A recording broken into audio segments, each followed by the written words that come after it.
Today, we are diving into the tragic and deeply unsettling case of Emmanuel Haro. This is a story that starts with a mother's frantic 911 call, but it spirals into a dark family history of violence, lies, and a crime that is almost too horrifying to comprehend.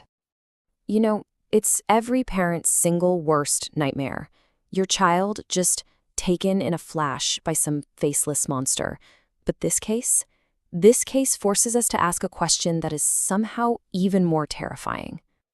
Before we go any further into what happened to little Emmanuel, if you believe in your heart that these stories need to be told, please consider subscribing. Your support is what allows us to give a voice to the victims and bring these crucial cases into the light. Okay, so it all begins in a place you'd never expect, a parking lot in a quiet little town. But a 911 call comes in that triggers this massive search and a story that plays on every single one of our deepest fears. So here's the story the police were told on August 14th, 2025. Rebecca Haro says something absolutely horrific happened. She's in this parking lot and a total stranger attacks her, knocks her out cold. When she finally comes to, she has a black eye, and her 7-month-old baby boy Emmanuel has vanished right out of his car seat. The response was immediate. And it was huge. Police threw everything they had at this, scrambling resources across 2 whole counties. We're talking helicopters, K-9 units, deputies everywhere. But, and this is a really crucial detail, no Amber Alert ever went out. Why? Well, because Rebecca couldn't give them any description of an attacker or a car. Without that, the police were basically searching for a ghost. And tragically, they found nothing.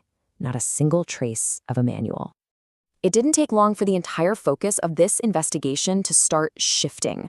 The frantic hunt for a phantom kidnapper began turning into a very hard look at the story itself and, well, at the people telling it. And this really became the million-dollar question for the investigators. I mean, every lead for some outside attacker just went completely cold. They had to start considering the truly unthinkable. That maybe the threat wasn't from a stranger at all, but from someone inside the family.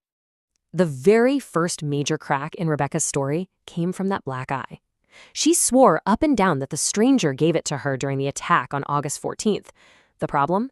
Investigators pulled security footage that showed her walking around with that exact same black eye days before she ever called 911. And from there, the red flags just kept piling up. First, the couple apparently stopped cooperating with the investigation. Then, their other child, just 2 years old, was removed from the home by Child Protective Services. Then, investigators uncovered that Emmanuel's dad, Jake, already had a felony conviction for child cruelty. The focus had completely shifted, and it led police to take a truly chilling step, bringing cadaver dogs to the family's home. But as investigators dug deeper and deeper into this family, they found something absolutely shocking. A dark piece of Rebecca Haro's own family history that felt like a twisted, disturbing echo of what was happening right now. To even begin to understand what might have happened to Emmanuel, we have to rewind. We have to go back to 2017, 8 years before he ever vanished, to another horrific crime that hit terrifyingly close to home.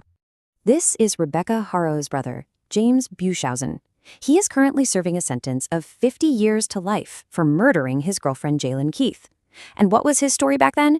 He claimed she had tragically taken her own life. But the truth, uncovered by police, was so much more sinister. He had actually assaulted her, shot her, and then carefully staged the entire scene to look like a suicide.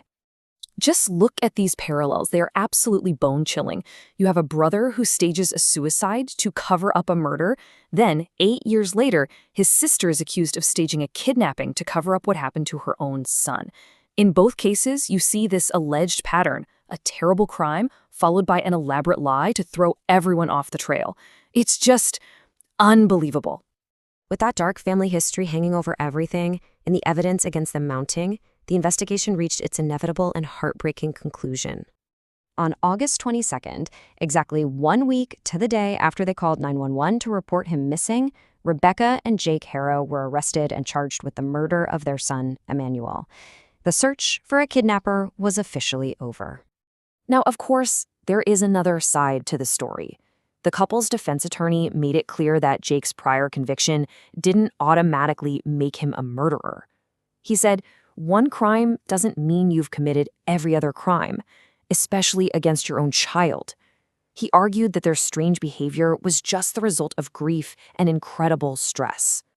So, with the parents in jail and their stories completely falling apart, we're just left to think about the one person at the very heart of all this. A baby boy whose life was meant for sweet lullabies, not for tragic headlines. So as of right now, Emmanuel Haro is still missing. He is presumed to be dead. His parents, Rebecca and Jake, are behind bars awaiting trial for his murder. And the case, of course, continues to draw national attention, mostly because of this unbelievably dark family history. When I look at this case, which hits me the hardest is this devastating, repeating cycle of tragedy. It's almost Shakespearean. 8 years ago, a brother tries to cover up a murder with a lie. Now his sister stands accused of doing something just hauntingly similar. It's this pattern of violence and deceit that seems to be running through a family. And caught right in the middle of all the legal fights, all the lies, and all of that family darkness is Emmanuel. Just a 7-month-old baby. A completely innocent life, lost in circumstances that, honestly, my brain just can't fully wrap itself around. And that's really what just breaks your heart, isn't it? It's the silence where a baby's laugh should be. Because for Emmanuel, there should have only ever been lullabies, never headlines. This story just leaves behind this profound sense of sorrow and so many unanswered questions. If this explainer impacted you, please take a moment to like it. And I really want to hear from you in the comments.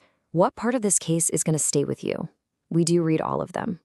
Thank you so much for taking the time to learn about Emmanuel's story with us today. Your support truly means the world, and it's what lets us keep doing this important work.